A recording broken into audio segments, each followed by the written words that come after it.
Grandma was born 1924 in the house her father was born. They farmed the land and fished the shore, made a life, though poor, was grand. They cut the hay, they milked the heifers, they dried their cod on racks. They went to church in their Sunday's best, they carried the world on their backs. They had no hydro, they had no phone, and their water they drew from a well. They collected the eggs from the hens in the coop, yolks deep orange and swell.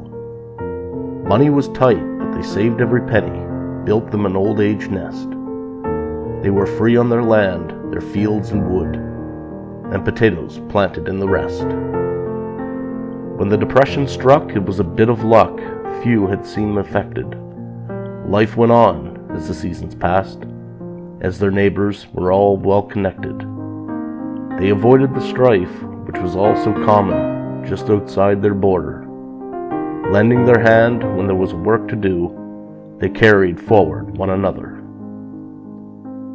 War broke out across the pond, and the men signed up as their duty to fight the threat of tyranny for liberty and all of life's simple beauty.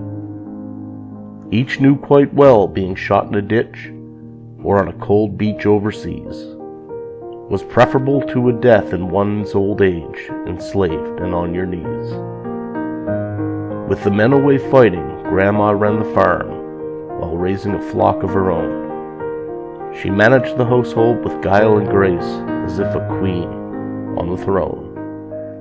She tended the crops and gardens, she cut the hay on the sunny days, never once demanding sympathy from others, their assistance or their praise.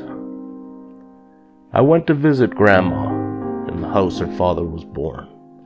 She greeted me with a smile, her welcome was loving and warm. I wore a mask and kept my distance, and I stood outside the door. I wouldn't come in, she jumped from her chair, planted 2 feet firm on the floor. Get inside here now, take off that mask, and give your grandma a hug. She grabbed my arm, still strong as hell, and inside the door I was drugged. Live your life without fear, young man, as if making a royal decree. If this thing kills Grandma, so it be damned, because your grandma, she lived free.